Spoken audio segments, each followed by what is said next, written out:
Fox, the public health agency of the country, has said that it has registered a more dangerous variant of this new virus.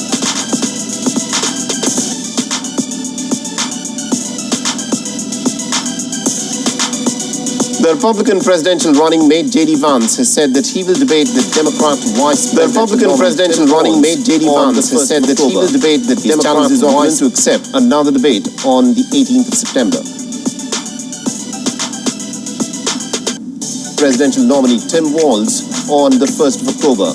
His challenge is often Manchester United manager Erik ten Hag is concerned that his team are not ready for Friday's Premier League opener against Fulham.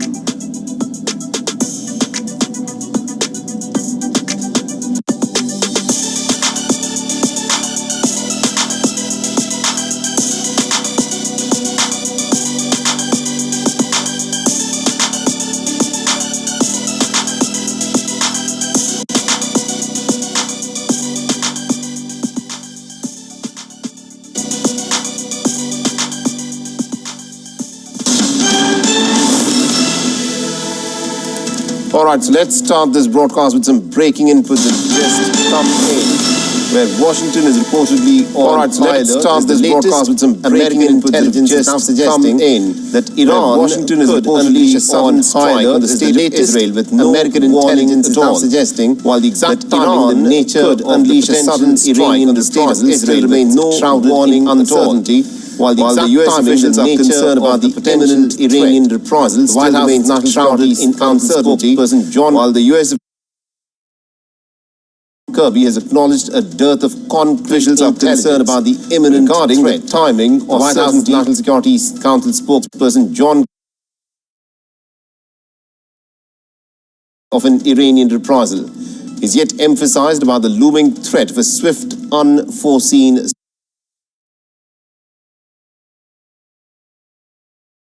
Kirby has acknowledged a dearth of concrete intelligence in Doha regarding the American administration is treading on a bit of a fine line, balancing between preparedness and hope for a de-escalation. But at the same time, remember the Americans in the last week have sent more ammunition, billions of dollars more military aid for the Israelis. Now, the United States has rushed its nuclear submarine and two aircraft carriers to bolster its presence to defend.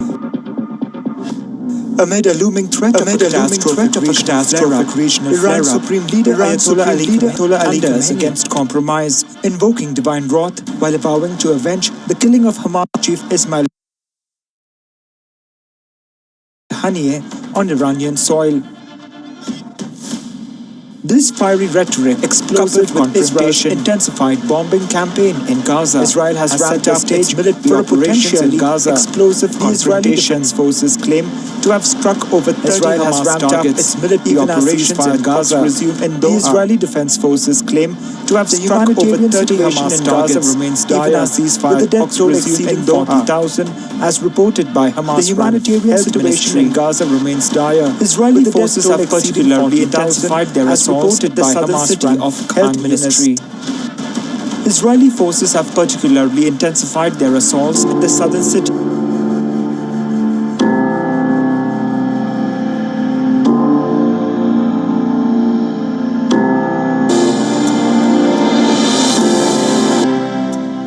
More than 10 months, the war has driven almost all of its 2.3 million Gazans from their homes.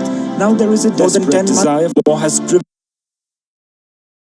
almost all of its 2.3 million Gazans from their homes for an end to the fighting. Now there is a desperate desire.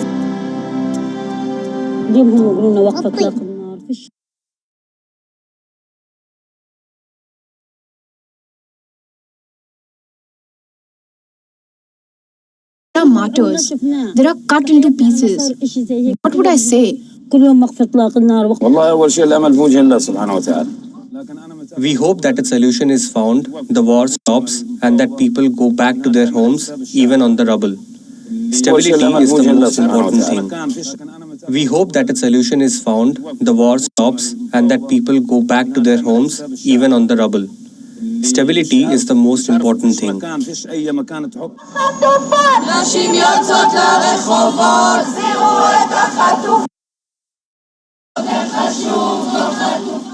We need another hostage deal.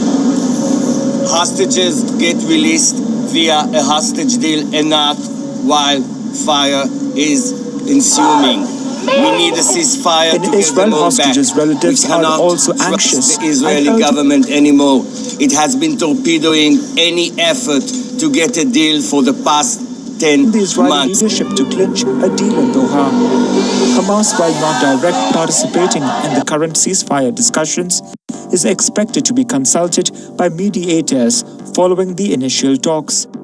A high-ranking Israeli delegation, including top intelligence of planes in the region to defend Israel and deter potential attackers, are engaged in crucial talks in Doha. A ceasefire agreement in Gaza can defuse the risk of a wider regional war. We expect, just to give an update on what we expect to see tomorrow, obviously this week, we expect these talks to move forward. Obviously this week, we expect these talks to move forward. And as planned, Director Burns and Brett McGurk will both travel to Qatar for these discussions. The clock is ticking.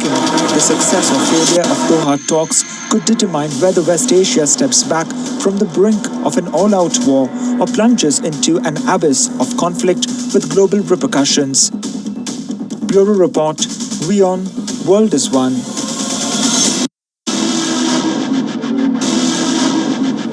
All right, and WION's correspondent from Israel report. Listen.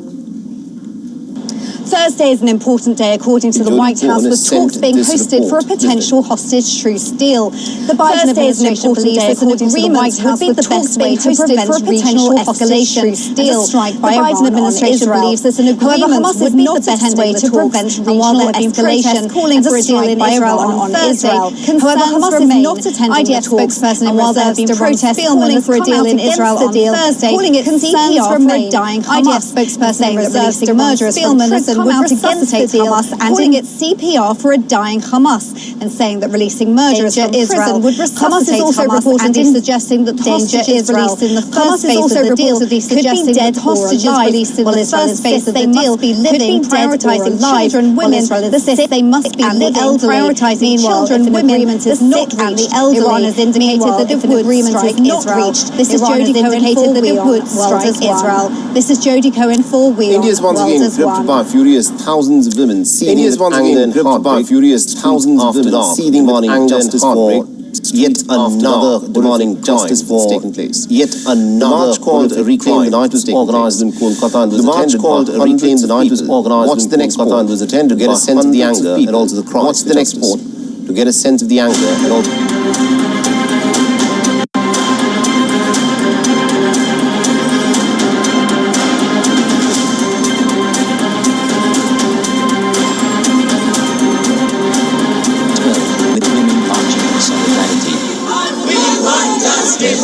As night descended the streets of India's cities against the rape and murder swelled with women marching in Kolkata, the epicenter of this growing movement. Their voices echoed through the night march saw women from all walks of life joined by men carrying candles and placards as they navigated the city streets.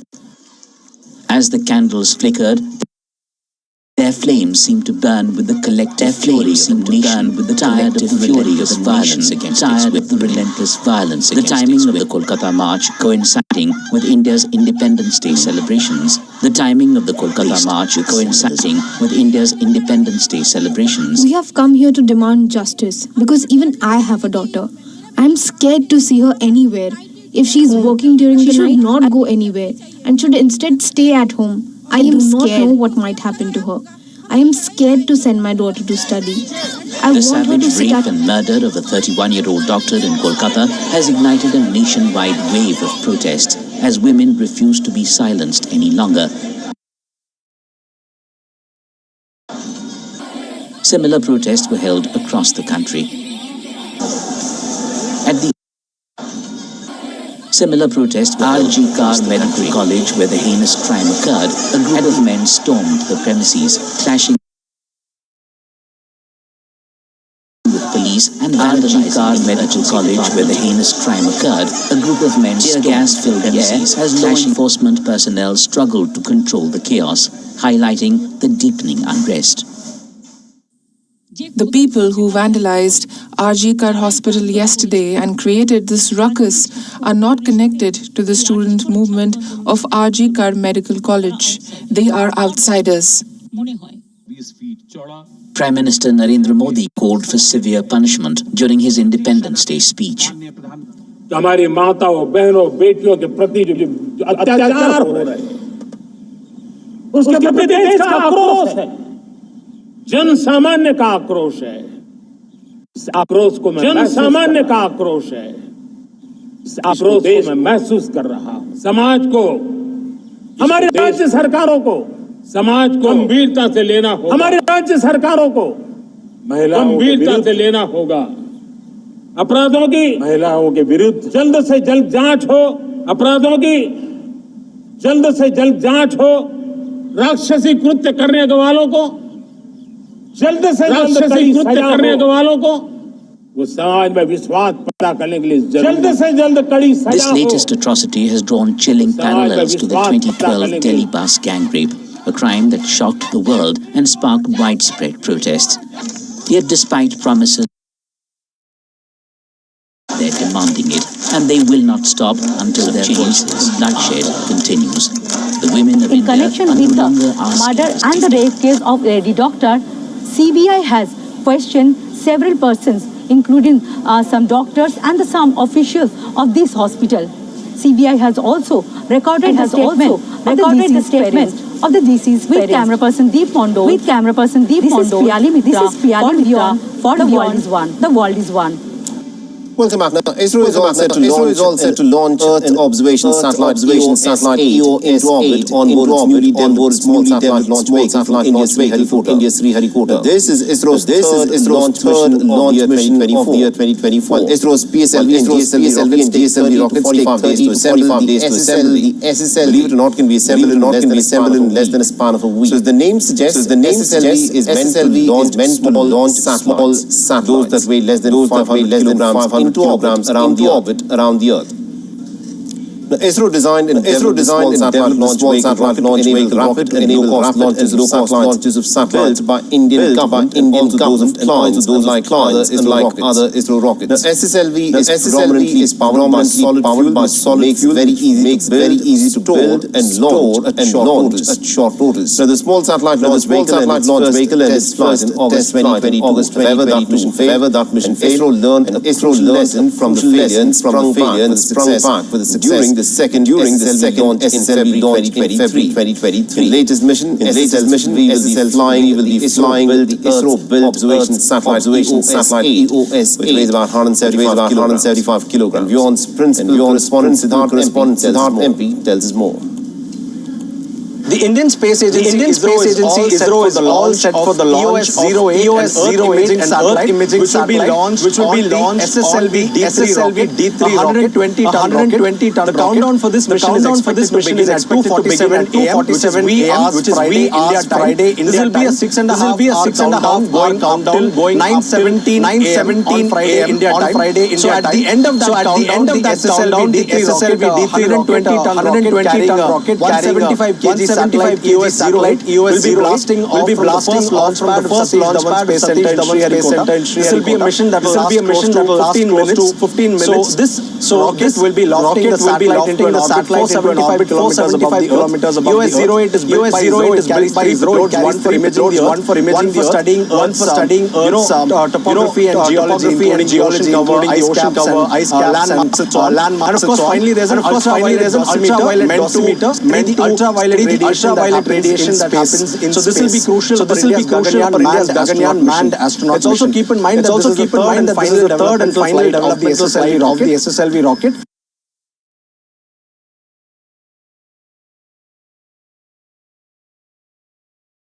So once 3 developmental flights are completed for a rocket, thereafter it can undertake more number of missions and also ferry.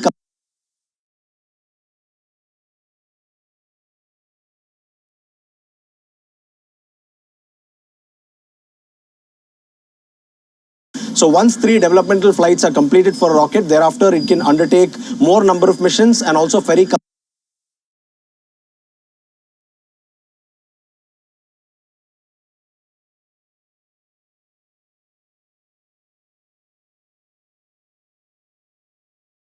reported that Munir Nasrui was attacked in a car park in the Catalan town of Mataró.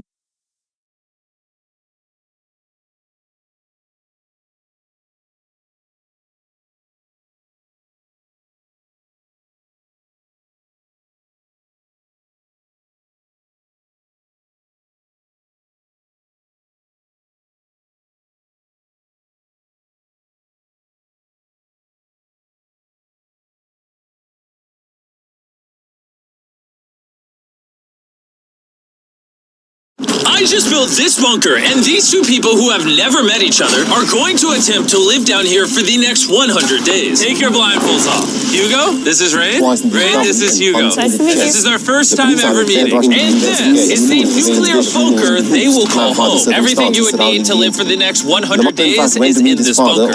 You can even grow your own vegetables. Cool. And if you come over here, you'll find your bedroom all 40 feet underground. Wait, what? Above you is a bed, and here's another bed, and most importantly, over here is your $500,000. Dude, it's real. Well, it better be. If both of you stay in here for 100 days, you keep it. But if one of you leaves, you both get nothing. We're not leaving. 100 days, you can have $500,000. Hamas chief Ismail Haniyeh killed in Tehran, a targeted attack during a visit to Iran for the new president's inauguration. Nearly 2,000 kilometers away in the West Asia, Israel kills a top Israel-Hamas Iran in a targeted strike. West Asia on the boil, war clouds darken, and the threat of a wider conflict grows bigger than ever. Kenya's President William Ruto swears in his new cabinet secretaries, march into the DeSantis factory of the Gen Zs who have harnessed the Hamas chief Ismail Haniyeh killed wave of protests and political activism against Tehran, Ruto's a two-year-old targeted attack during a administration. visit to Iran for the new president's From inauguration. Botswana's Letsile Tebogo, South Sudan's Bright Stars basketballers, and Algeria's legendary boxer Iman Khelif, we highlight the Olympians who broke records and elevated Africa's status at the Paris Olympics 2024. We highlight the Olympians who broke records and elevated Africa's status at the Paris South Africa, often drawing crowds. The sport is seen as a positive influence in local communities. That's this week on World of Africa at these times on We On.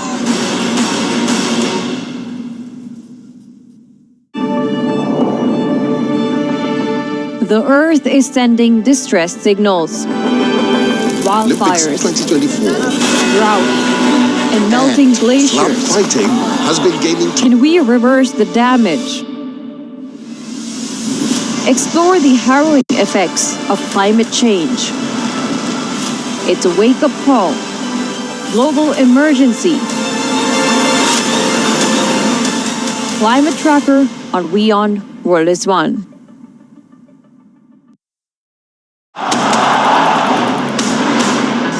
Everyone loves a contest.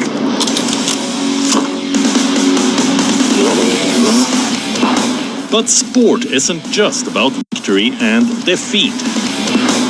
When the goats in sport speak, you hear it first on WION. But sport isn't just about victory and defeat. I should push myself right out of the damn tournament. We go beyond the stats.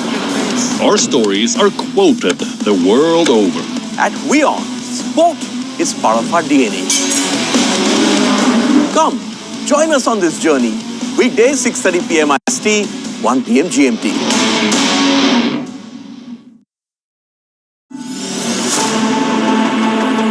Know more? Understand better? Think ahead. Hello and a very warm welcome. You are watching Gravitas with me, Molly Gambhir.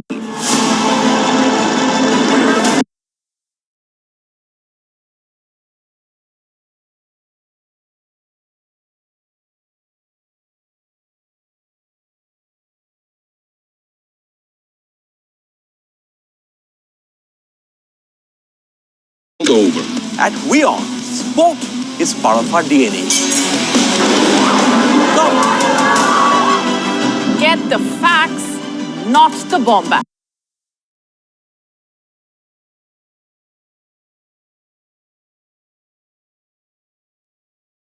Join us on this journey. Weekdays 6:30 p.m. IST, 1 p.m. GMT.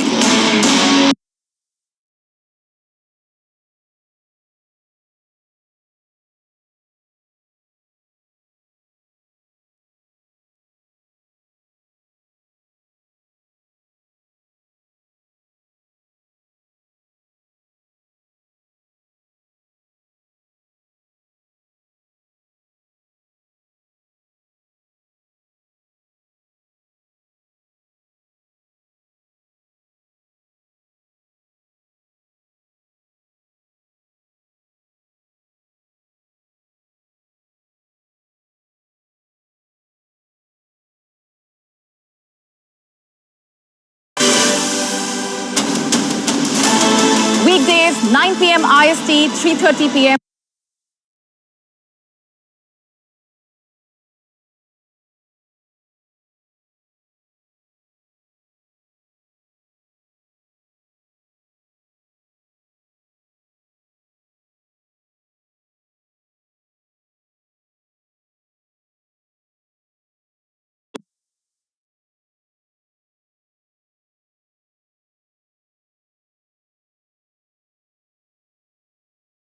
Bringing you what's trending in the West and all that's setting trends in the East. And all of this served up with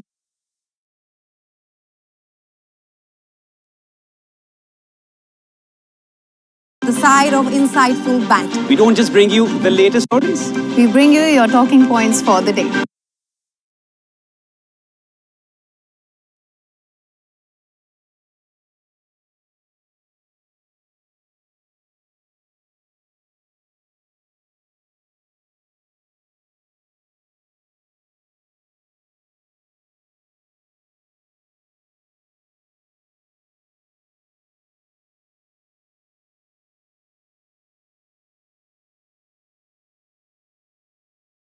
Global Curve, a conversation you'd want to be a part of.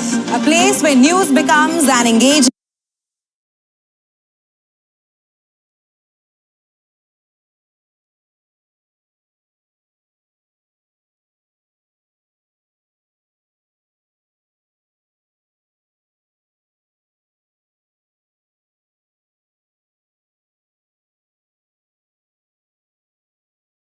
Exchange. We bring you stories that impact your present. This is World DNA.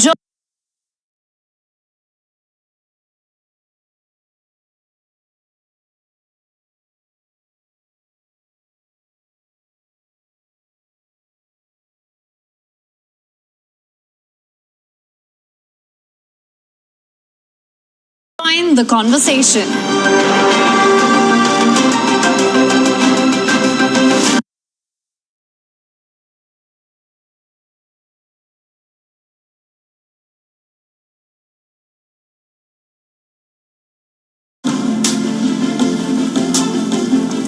The death toll in Gaza since Israel's invasion.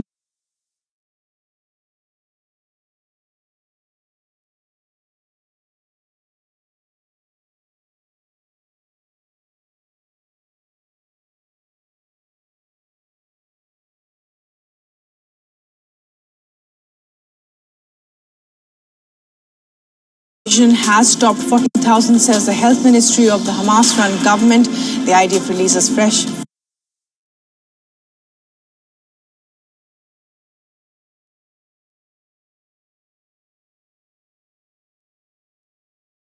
footage of continuing anti-Hamas operations in the Gaza Strip.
Khalida Zia's Bangladesh Nationalist Party holds sit-in protest.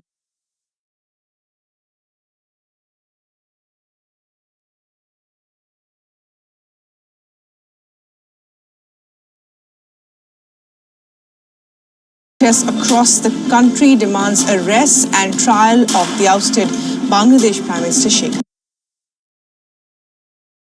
Chief Nitsan Alon. On the American side, CIA Director Bill Burns and the U.S. Middle East envoy Brett McGurk represent Washington. Now, the talks have been convened by the Qatari Prime Minister Sheikh Mohammed bin Abdul Rahman Al Thani in the presence of Egypt's intelligence chief Abbas Kamel. Hamas officials have not joined the talks. However, media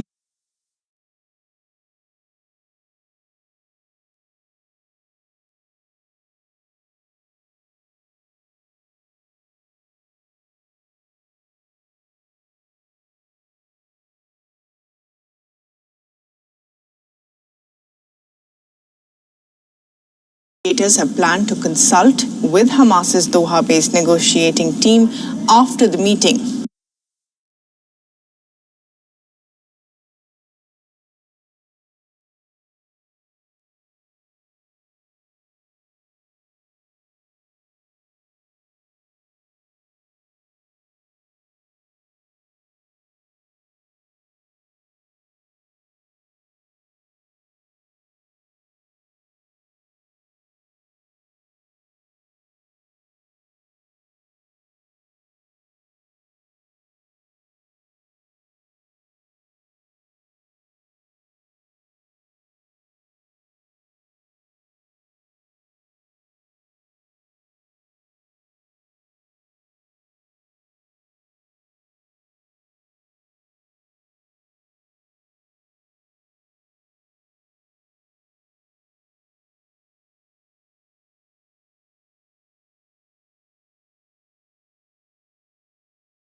So far, both Israel and Hamas have each blamed the other for the failure to reach a deal.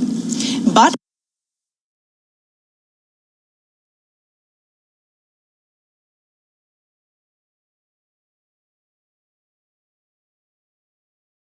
meanwhile, the Israeli military has released footage of its troops operating in the Gaza Strip.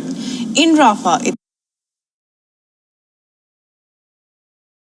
said the troops have been battling Hamas militants and uncovered a tunnel shaft. IDF officials said operations are underway in Khan Yunis and in central Gaza Strip as well. Now, in Israeli air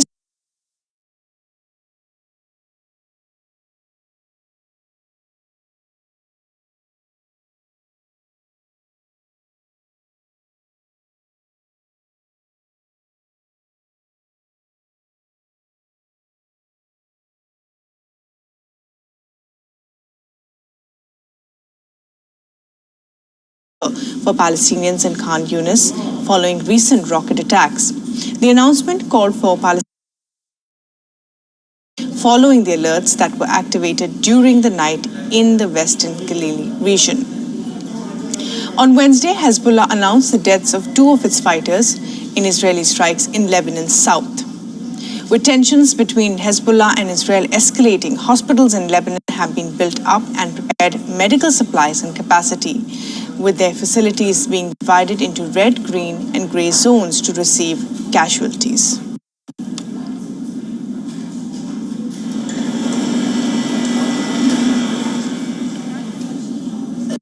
And WION's correspondent Jody Cohen spoke to the former advisor at the Prime Minister's office in Israel, Ruthie Blum, about Netanyahu's stance on the ceasefire deal and what are the chances of Hamas accepting it.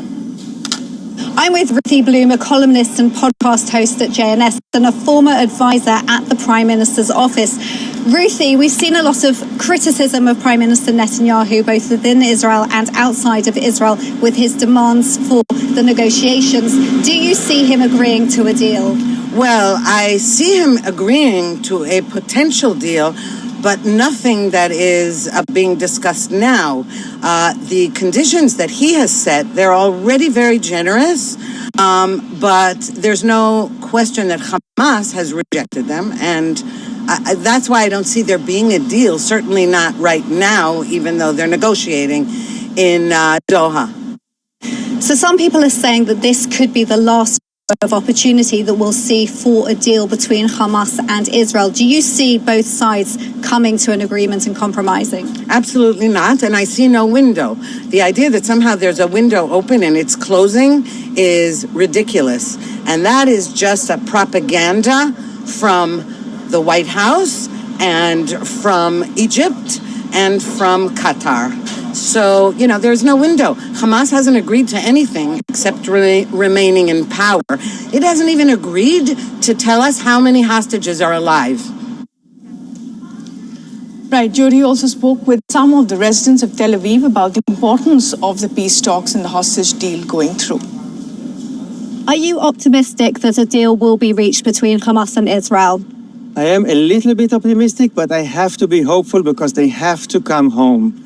And it seems to be the last chance that we will have them here back, as many of them as we can have, safe and sound, as much as it can be. How do you feel about the proposed hostage truce deal that they're negotiating on today?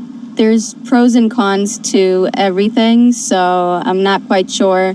There's only one solution that will finalize this whole situation, so I'm not quite sure whether the deal would be the end of the situation. So do you feel that there could be a temporary deal and then fighting perhaps could resume? Not sure, but it's unfortunate that a lot of the answers of any side could be fighting, and there's just people that want to live calmly. I'm with Raz, who set up a cafe in Tel Aviv run by evacuees and supporting evacuated families. Raz, if a hostage truce deal is agreed, do you think people from your community would feel safe going back to the Gaza envelope? I think all of my community in Nativa Astara, it's the closest village to Gaza Strip. All of us want to come back. All of us miss the community. And we want to be together, but I think the most important thing before that we need to come home is to bring the hostages back. It's the important thing, and we will wait. I can say about myself that I will wait how long that it take, but first we need to bring the hostages back. All right, moving on to other news now. Tensions persist in the Indian state of West Bengal. A mob vandalized the emergency building of the RG Kar College and Hospital, where a female trainee doctor was found dead last week. The recent incident took place shortly after midnight amid protests by women against the gruesome rape and murder of the trainee doctor. Now, according to the police, a group of nearly 40 miscreants allegedly disguised as protesters entered the hospital premises, vandalized property and pelted stones at the police personnel. The Kolkata police was forced to resort to lathi charge and firing tear gas shells to disperse them. Tens of thousands of protesters have marched through the streets across India, including Delhi, Madurai, Lucknow and Mumbai.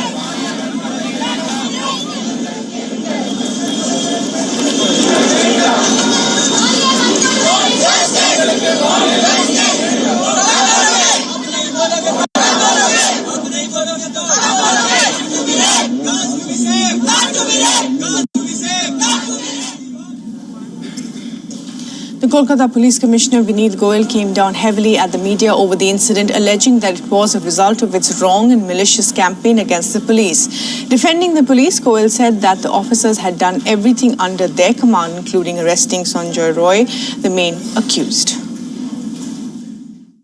I think the city is the loser. Calcutta police is the loser, not Vineet Goyal. People are calling me all kind of names and things like this. I'm again telling you, my humble submission is under whatever the information, knowledge, my works, officers have worked very hard, honestly, integrity. You must ask CBI the kind of work these officers have done in a span of 4 days with all their honesty, integrity. And this is what the city has given to them. This is demoralizing for officers. The Central Bureau of Investigation, or the CBI, has taken over the case on the orders of the Calcutta High Court.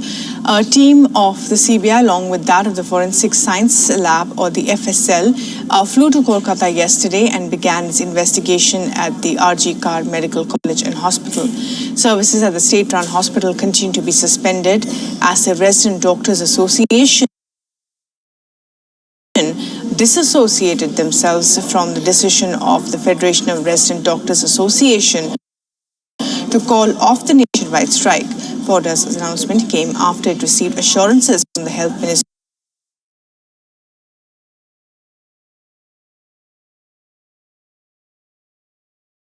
for the protection of healthcare workers. And for the very latest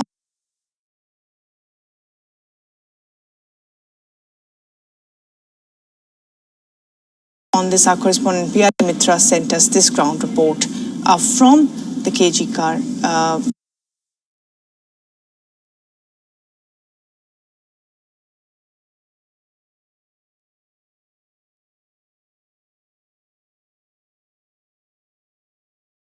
Brutally raped and killed inside the seminar hall of this emergency building.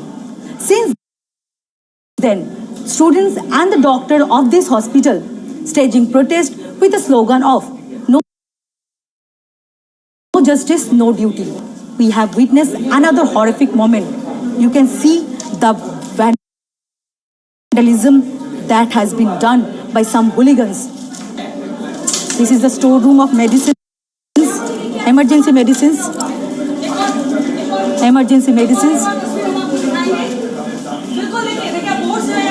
Students are alleging that police is failed to protect them. They have overpowered police, entered into this hospital and destroyed everything. Now the question arises, who these people are?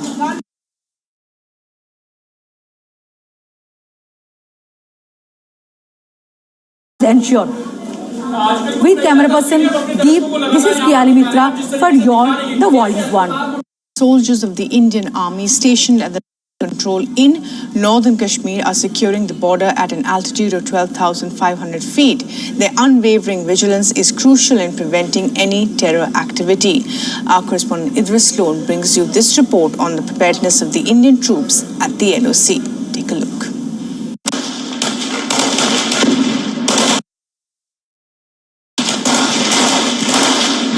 Last few months in India's Jammu and Kashmir has been tense. The valley has experienced a surge in terror attacks. And as per Jammu and Kashmir police, there are around 70 to 80 active foreign terrorists present in the Union territory. A fresh batch of 25 to 30 terrorists have recently infiltrated the region.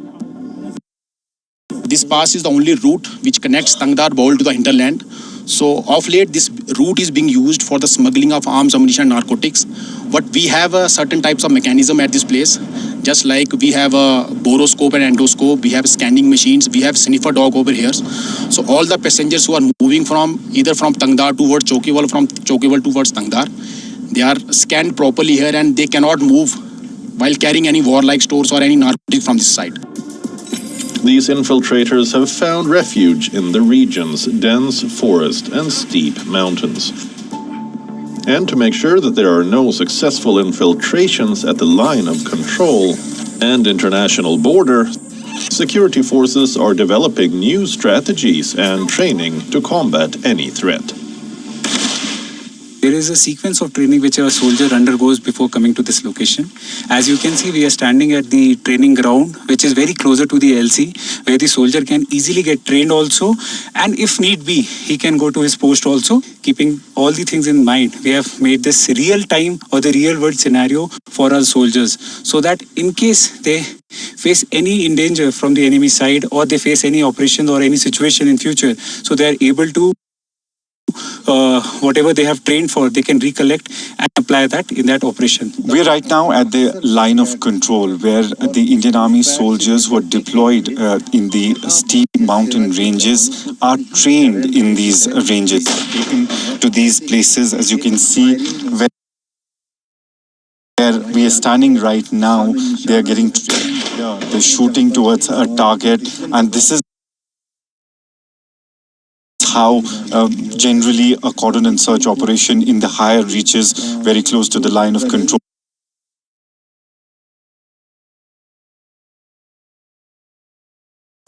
Armed with cutting-edge technology and contemporary weaponry, soldiers are prepared for any situation. This is an integrated surveillance center. Here what we have done is we have multiple cameras, surveillance quadcopters, we have RPAVs, UAVs and multiple kind of surveillance devices we are having. So what we have done is we have integrated all this into a single room so that from here the real-time info is passed to all the nearby posts and towards our headquarters at the same time. So my operators who are sitting here, they are 24/7. They are manning these cameras. So because physically occupying each and every inch of LC is not possible. So we have placed these surveillance devices as a force multiplier, which are helping us to keep a surveillance over the enemy area 24/7. Prior to being sent to these forward zones, soldiers go through rigorous training programs to help them acclimatize to the harsh climate. They also receive top-notch equipment that is meant to protect them from severe weather. It's Independence Day and we are on the line of control at a height of over 12,000 feet above the sea level. The soldiers of Indian Army here celebrating the Independence Day and hoisting the Indian national flag. As you can see, despite bad weather, the wind speed here must be above 60 kilometers per hour right now. As you can see, they've just hoisted the Indian national flag, and that's how they celebrate the Independence Day. And we've seen in the past also every location on the line of control on the higher reaches, the morale of this Indian Army soldiers is always so high despite the bad weather conditions, despite always on a lookout for the enemy, as this is the forwardmost post at the line of control, and now hoisting the Indian national flag on the last forward post of the Indian territory here in the northern part of Kashmir. This is how the soldiers of Indian Army are celebrating their Independence Day. With video journalist Feroz, Idris Lone for WION World is One. And well, for the past 11 years, India's Prime Minister Narendra Modi has addressed the nation from the Red Fort in New Delhi on the occasion of Independence Day. Every year, he is seen sporting unique turbans while addressing the nation. Here's a look at Prime Minister Modi's various Independence Day headgears through the years.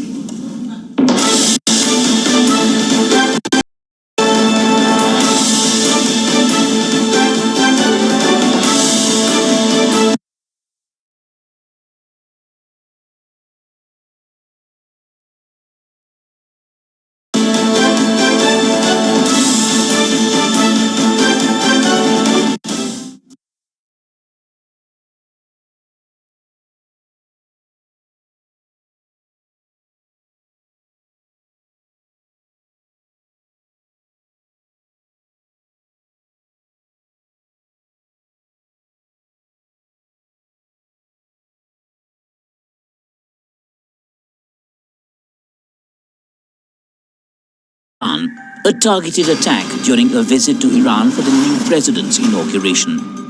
Nearly 2,000 kilometers away in Beirut, Israel kills a top Hezbollah commander in a targeted strike. West Asia on the boil, war clouds darken, and the threat of a wider conflict grows bigger than ever.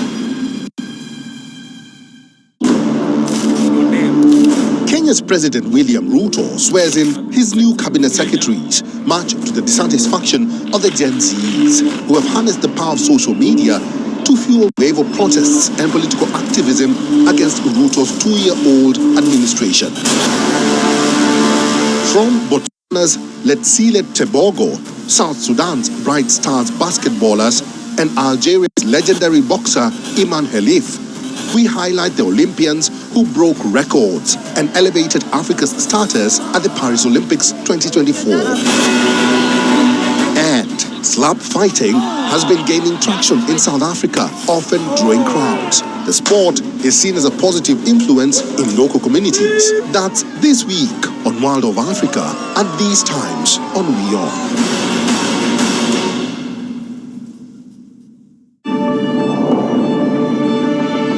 The Earth is sending distress signals. Wildfires, droughts, and melting glaciers. Can we reverse the damage? Explore the harrowing effects of climate change. It's a wake-up call. Global emergency. Climate Tracker on WION World is One. Namaste. Hello, friends. We did Dr. Subhash Chandra show, popularly known as DSC show, for 4 years, from August 2014 to August 2018. 28 states of Bharat. Of course, we reached out to all of you in 190 countries across the world. The show was very successful. Each episode was being watched by almost 25 million people every week.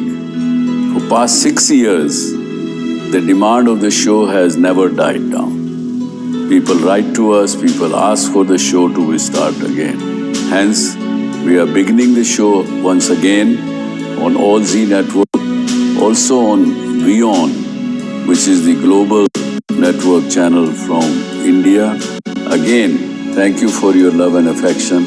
See you soon at Subhash Chandra Show.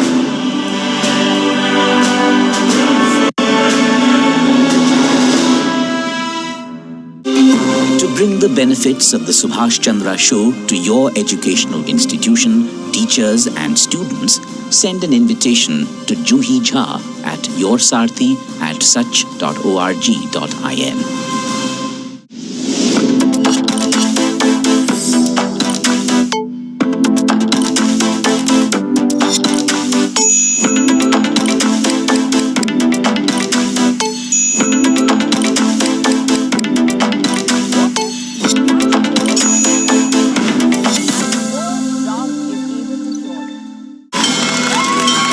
From the bustling trading floors of Wall Street to the vibrant exchanges of Asian stock markets, WION breaks it down for you to make sense of what's happening as we reveal the key factors behind events, strategic battles, and the game-changing business decisions that shape the world. We bring you all of this and more on World Business Watch.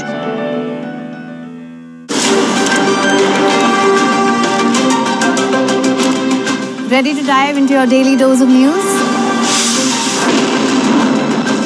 Bringing you what's trending in the West and all that's setting trends in the East. And all of this served up with a side of insightful banter. We don't just bring you the latest stories. We bring you your talking points for the day. And while you do that, from the busy streets of New York, I will provide you with deeper insights on the developments through the course of the day in the U.S. And I will be here at the WION headquarters, getting you all the action from the universe of sport. All that you need to know about your favorite teams and players, right here. The show that keeps you ahead of the global curve. A conversation you'd want to be a part of. A place where news becomes an engaging exchange. We bring you stories that impact your present. This is World DNA. Join the conversation.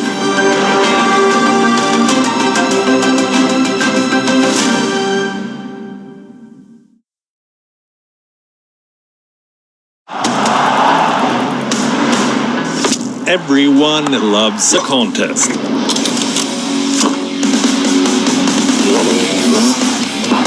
But sport isn't just about victory and defeat. When the GOATs in sport speak, you hear it first on WION. You have to play good cricket over a period of time. I should push myself right out of the damn tournament. We go beyond the stats.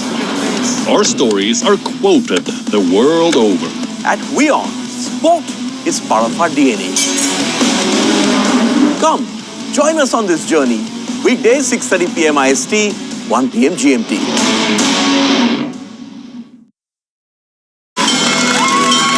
From the bustling trading floors of Wall Street to the vibrant exchanges of Asian stock markets, WION breaks it down for you to make sense of what's happening. As we reveal the key factors behind events, strategic battles, and the game-changing business decisions that shape the world. We bring you all of this and more on World Business Watch.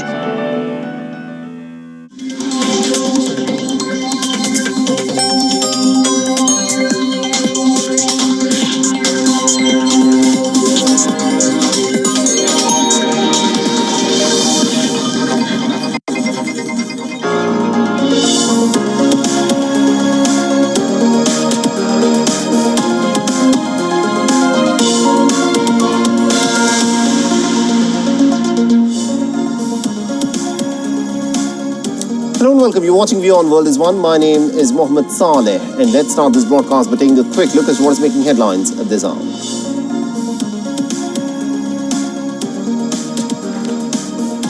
Now, the White House claims that its latest intelligence says that Iran may attack anytime soon with no warning whatsoever this time, but it has also asserted that it does not have adequate enough information as to when the Iranian attack will happen.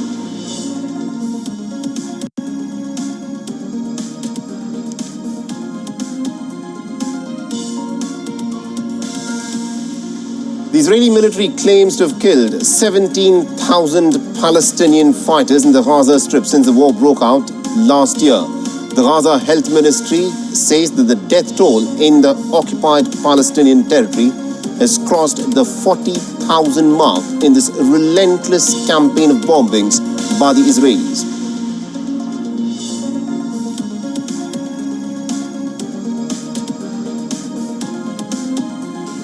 And Russia is sending more troops to defend the border region of Belgorod amidst Ukraine's ongoing incursion into the neighboring Kursk region.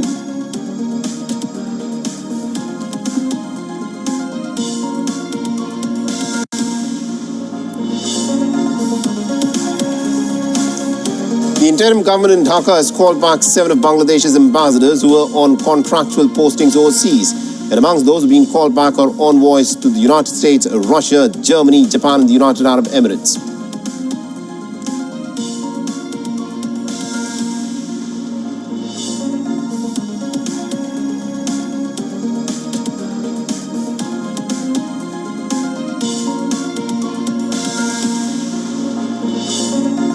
And floods in Chad's northeastern province of Tibesti have killed at least about 54 people. The flooding in the region has happened following a rainfall from last Friday to Wednesday that had swept thousands of cars.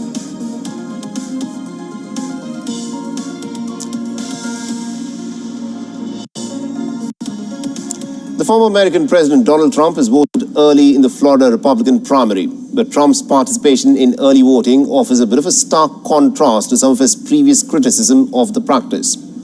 Walking out of the polling station near his residence in Palm Beach, Florida, Trump called it a great honor to vote. Great honor to vote. They've done a fantastic job here, and we appreciate it. We think we're doing very well. We just had a poll that shows we're doing very well, and we have an interesting couple of months ahead of us. However, Trump has repeatedly flip-flopped in his messaging to the supporters, sometimes encouraging them to vote early or by mail, while at other times making false and misleading claims about the security of the process. Now, this rhetoric of Trump has been central to his attempt to undermine the election results if it is not in his favor. In 2020, the former president has pushed false claims about losing to Joe Biden. He alleged electoral fraud that resulted in the election being stolen from him in Pennsylvania, Michigan, and Wisconsin.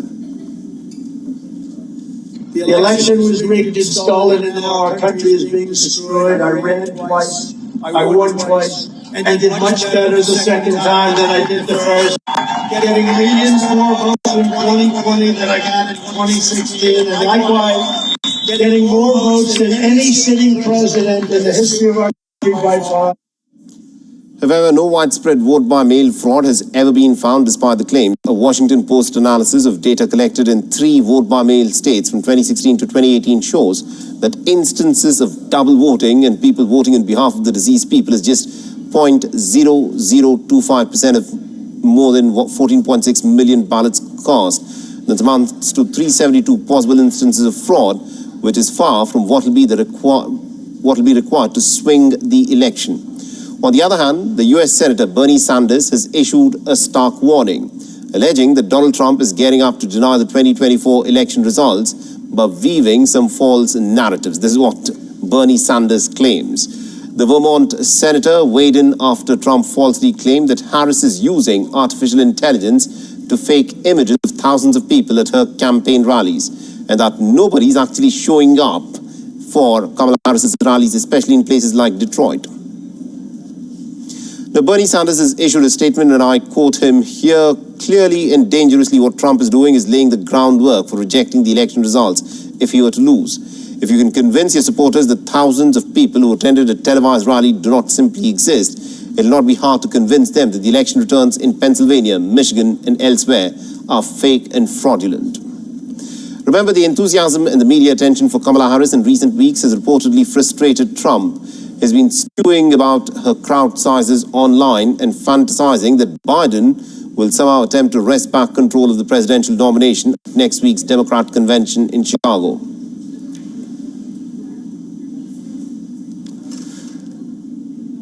And we earlier spoke with Mr. Leston Munson, who's a senior fellow at the National Security Institute and the co-head of the international practice at the BGR Group. Listen to what he had to say.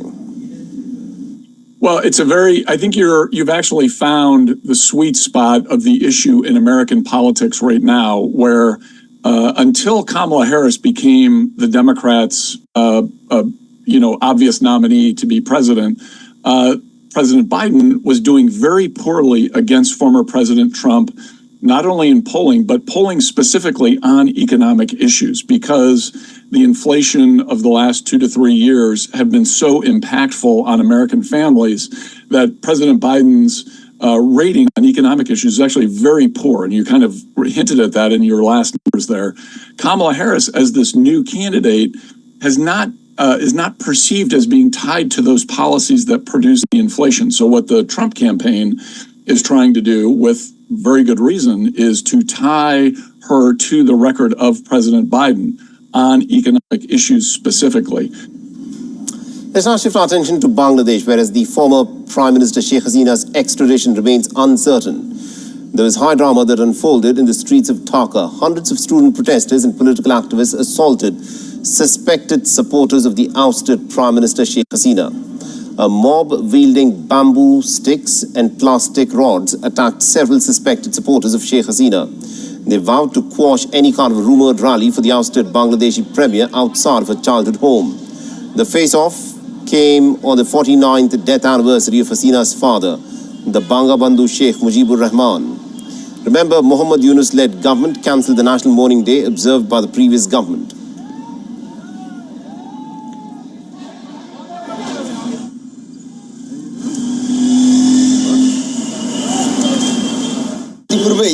We are here to guard our revolution so that it doesn't slip out of our hands. We learned that the fugitive and dictator ex-premier Sheikh Hasina has ordered her goons and militia forces to come to the site so they can produce a counter-revolution in the name of paying respect to Dhanmundi. Meanwhile, Bangladesh's International Crimes Tribunal has launched a probe into Sheikh Hasina and 9 others on charges of genocide and crimes against humanity. The case relates to the student protests against her government from the 15th of July till the 5th of August. The complaint that was filed on Wednesday includes allegations against Hasina, the Awami League General Secretary and the former Road Transport and Bridges Minister Ubaidul Khadir, the former Home Minister Asaduzzaman Khan Kamal, and other key figures from the party. A team of United Nations experts also visited Bangladesh next week to investigate into the killings of the protesters ahead and also in the aftermath of Hasina's resignation as the Prime Minister last week.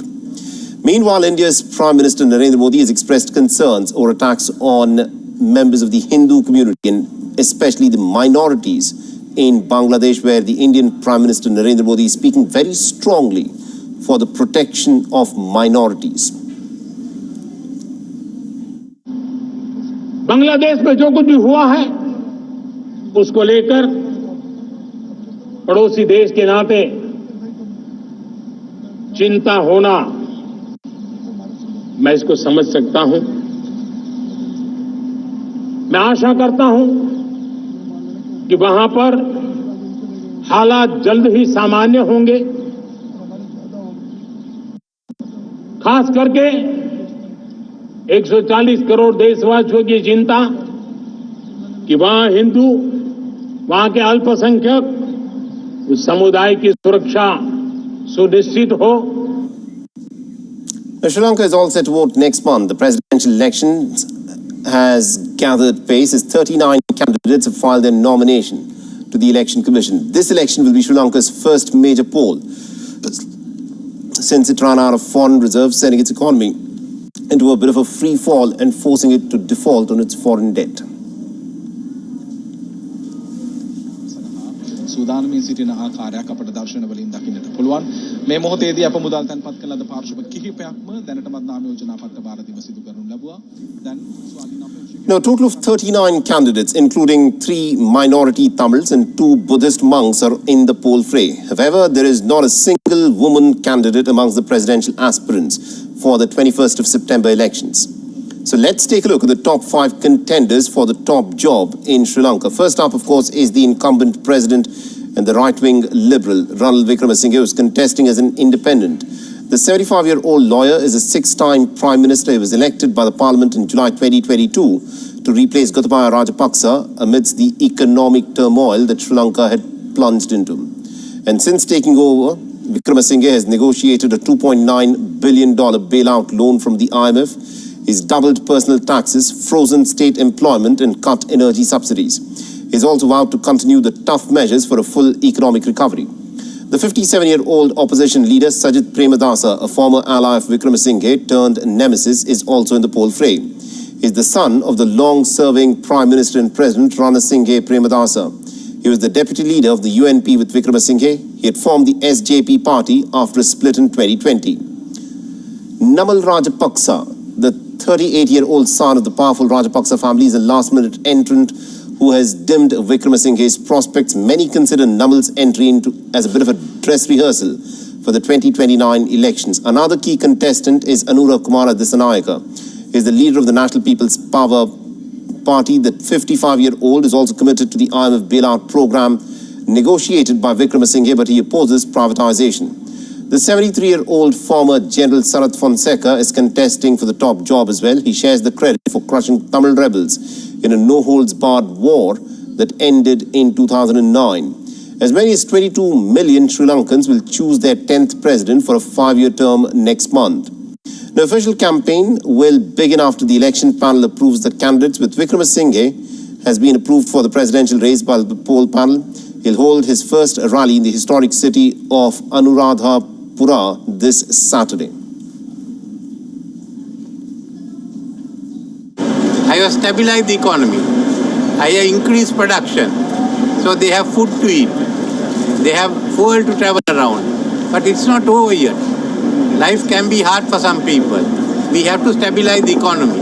So what we are saying is, let's go ahead and finish the job. And that's why I'm asking for your support.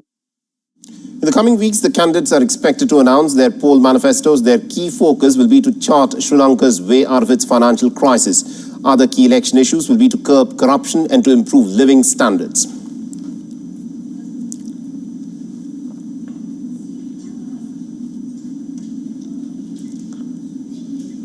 And also our correspondent Dasuni Athauda has sent us this report from Colombo. Listen.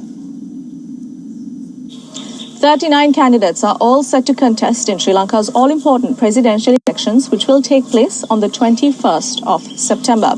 However, there appears to be a unique situation that might unfold following the September 21st election count, which is that for the first time in Sri Lanka's election history, no candidate may garner a 50% majority, which only leads to the country's preferential voter system coming into play for the first time of the country's election history. Stay with WION as we bring you the very latest. Reporting from Colombo, I'm Dasmia Thawda. Let's now get you the latest update from South Africa, where in a big setback to South Africa's Economic Freedom Fighters Party, its deputy president, Floyd Shivambu, has announced his resignation to join the Jacob Zuma-led opposition MK party. His switch indicates the rising appeal of the MK party, which largely draws on Jacob Zuma's popularity in his home province of KwaZulu-Natal. I have decided not to renew the membership of the EFF because I will join and participate in Umkhonto as a party. Zuma, remember, was expelled from the ANC this year after he took the reins over from the MK party. His party did better than expected in the election and also played a key role in bringing the ANC's share of the votes to below 50%. In the national election held in the month of May, the Economic Freedom Fighters Party saw its vote share fall to below 10%, while the newly formed MK party surged ahead to become the third biggest party in the parliament.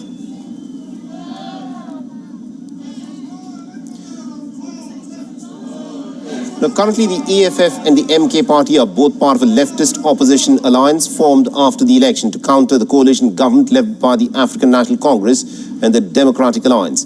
The EFF and the MK party have similar policies, including that of nationalization of banks and mines and the expropriation of land for the benefit of black farmers. They both rail against white monopoly capital, which they say still controls South Africa's wealth 3 decades after the end of apartheid era.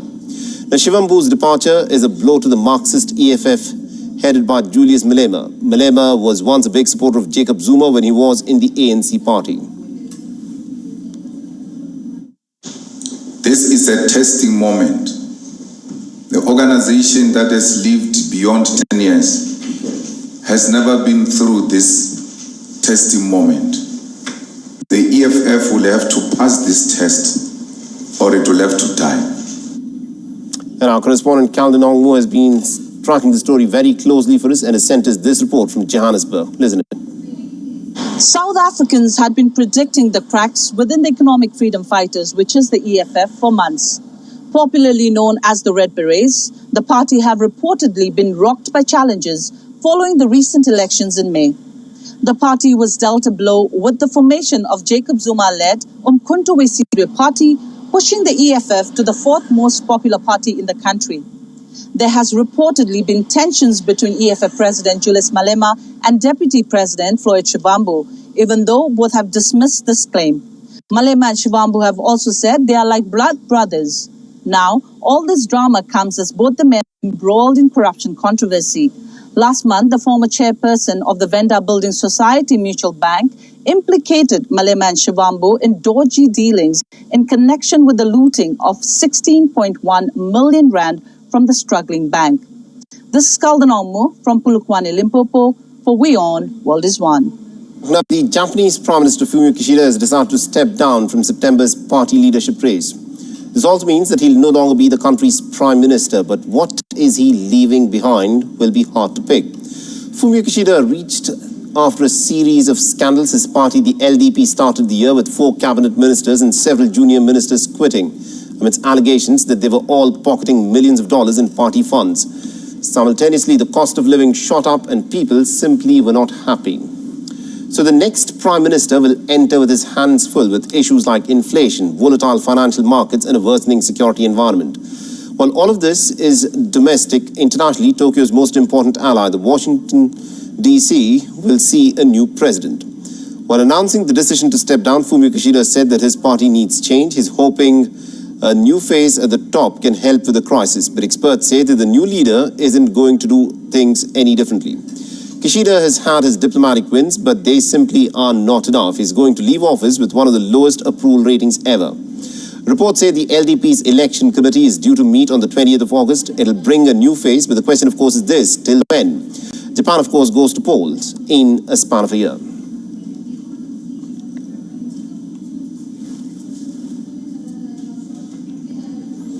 India, meanwhile, has ruled itself out of hosting the 2024 Women's T20 World Cup. The tournament is still slated to take place in Bangladesh, but the ICC is mulling a shift after the dethroning of the Sheikh Hasina government.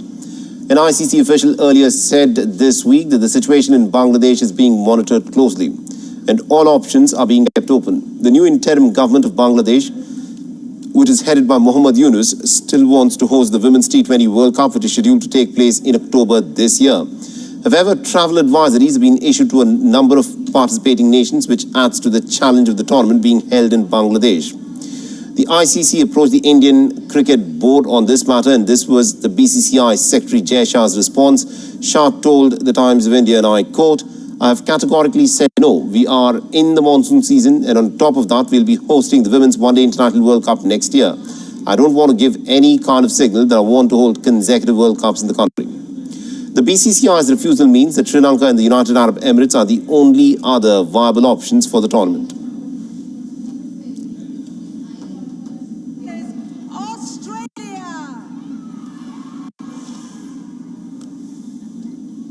Let's also now take a quick look as to what is happening in the world of entertainment. Spain's most iconic modern art house filmmaker Pedro Almodóvar will be honored by the country's most prestigious festival, San Sebastian. The filmmaker will receive the Donostia Award for Career Achievements on the 26th of September. Now, Almodóvar has handed out his share of Donostia Awards in the past to the likes of Antonio Banderas and Woody Allen. And now the iconic director will receive his own Donostia Award, joining fellow 2024 recipient Kate Blanchett.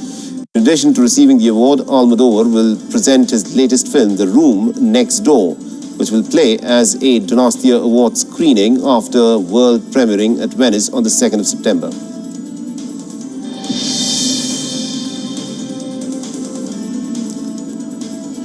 Now, Katy Perry's new music video is now being investigated by the Spanish officials. The reason for this is Spain believes that while filming the video without permission, the singer may have damaged the dunes of the Balearic Islands. Now, Perry and the production team are not at risk of being prosecuted for any crime against the environment because the videos and photography can be authorized upon request. The ministry in charge of conservation of the area said in no case had the production company requested authorization from the ministry to carry out the filming, and that is why a preliminary investigation has been initiated.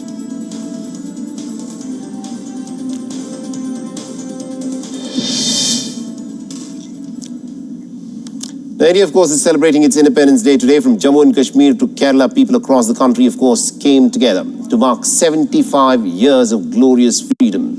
The forces, of course, led the way, be it the Indian Army's traditional 21-gun salute in Delhi, or the Indo-Tibetan Border Police, or the ITBP personnel's march with tricolour at the 14,000 feet high tough terrain of Leh and Ladakh.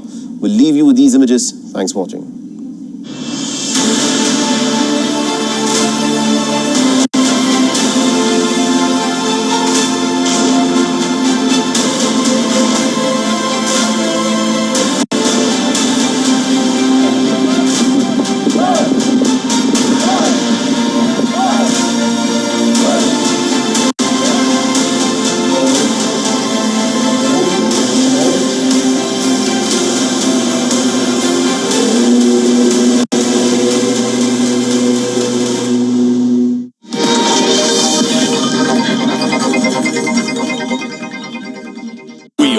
India's Global Voice, the channel that brings you the biggest stories from across the world through India's lens. Now available in more than 190 countries worldwide. Because we believe that the world is one. Watch us in Africa, Europe, USA and Canada, South America, Asia Pacific, Middle East and North African regions. Also available on these digital platforms across the world. WION. World is one.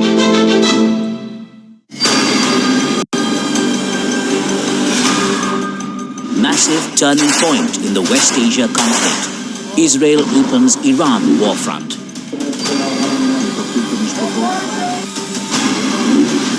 Hamas chief Ismail Haniyeh killed in Tehran, a targeted attack during a visit to Iran for the new president's inauguration. Nearly 2,000 kilometers away in Beirut, Israel kills a top Hezbollah commander in a targeted strike. West Asia on the boil, war clouds darken, and the threat of a wider conflict grows bigger than ever. Kenya's President William Ruto swears in his new cabinet secretaries, much to the dissatisfaction of the Gen Zs, who have harnessed the power of social media to fuel wave of protests and political activism against Ruto's 2-year-old administration.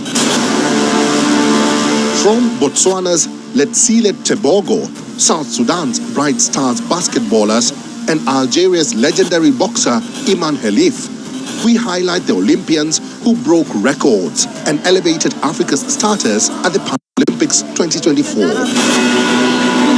And slap fighting has been gaining traction in South Africa, often drawing crowds. The sport is seen as a positive influence in local communities. That's this week on World of Africa, and these times on WION.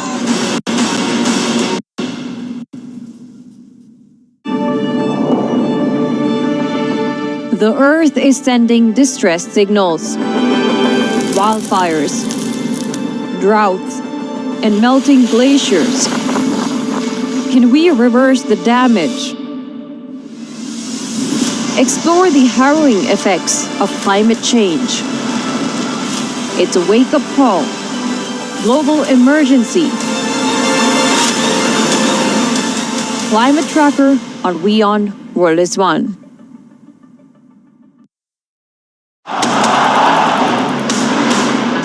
Everyone loves a contest.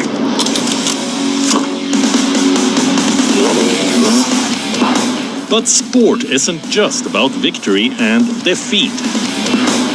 When the GOATs in sport speak, you hear it first on WION.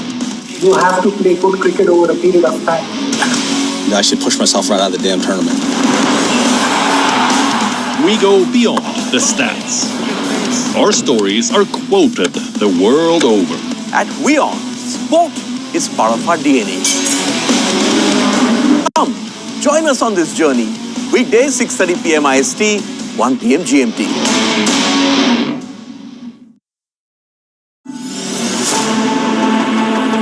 Know more, understand better, think ahead.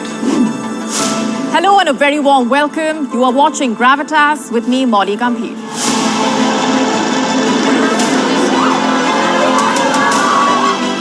Get the facts, not the bombast. On the 26th of March, dynamic pricing, Baloch separatists, Gravitas cuts out the clutter. Gravitas keeps calm when others scream. Gravitas brings news to life.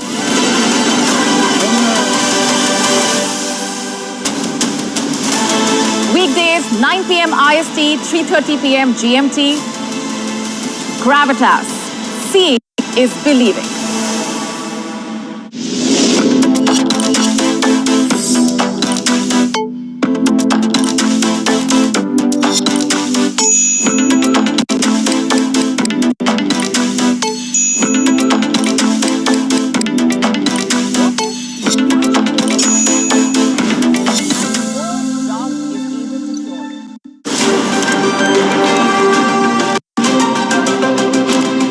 Ready to dive into your daily dose of news? Bringing you what's trending in the West and all that's setting trends in the East. And all of this served up with a side of insightful banter. We don't just bring you the latest stories. We bring you your talking points for the day. And while you do that, from the busy streets of New York, I will provide you with deeper insights on the developments through the course of the day in the U.S. And I will be here at the WION headquarters, getting you all the action from the universe of sport. All that you need to know about your favorite teams and players. right here. The show that keeps you ahead of the global curve. A conversation you'd want to be a part of. A place where news becomes an engaging exchange. We bring you stories that impact your present. This is World DNA. Join the conversation.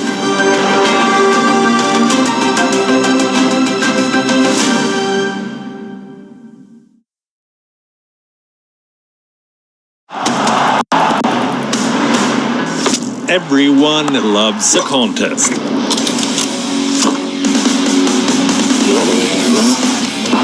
But sport isn't just about victory and defeat. When the goats in sport speak, you hear it first on WION. You have to play good cricket over a period of time. I should push myself right out of the damn tournament. We go beyond the stats. Our stories are quoted the world over. At WION, sport is part of our DNA. Come, join us on this journey. Weekdays 6:30 p.m. IST, 1 p.m. GMT.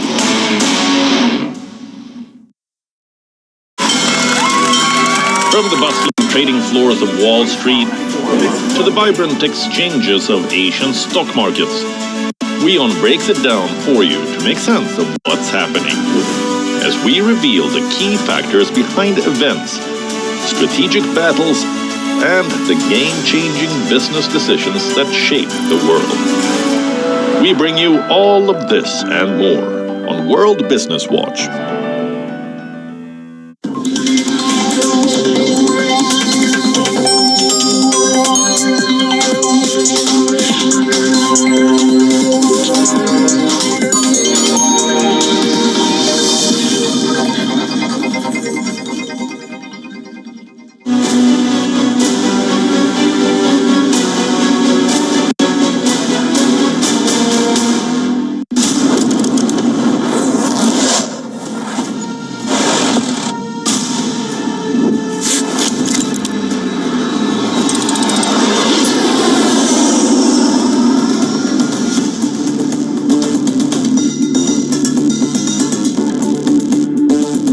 The skies have come alive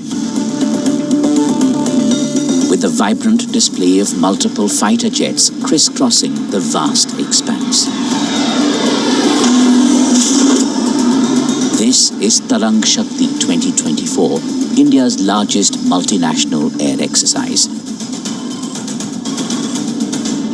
Launched on the 6th of August this year, Tarang Shakti, which means a wave of power, is being conducted in 2 phases. This is Tarang Shakti 2024, and the second will take place in Jodhpur in the Indian state of Rajasthan from the 29th of August to the 14th of September.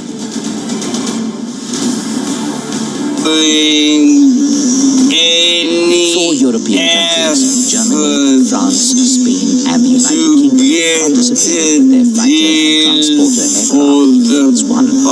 Germany and France fielded the Euro Tarang Shakti, which means a wave of power, is being conducted in 2 phases. This is Tarang Shakti 2024, and the second will take place in Jodhpur, in the state of Rajasthan, from the 29th of August to the 14th of September. India fielded a variety of fighter jets.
India, which began in 2004, is a long-standing bilateral West Pacific air dying Hamas and saying that releasing murderers bilateral air exercise takes place between the Indian Air Force, IAF, and the Philippine Space Force, and injustice the exercise was conducted in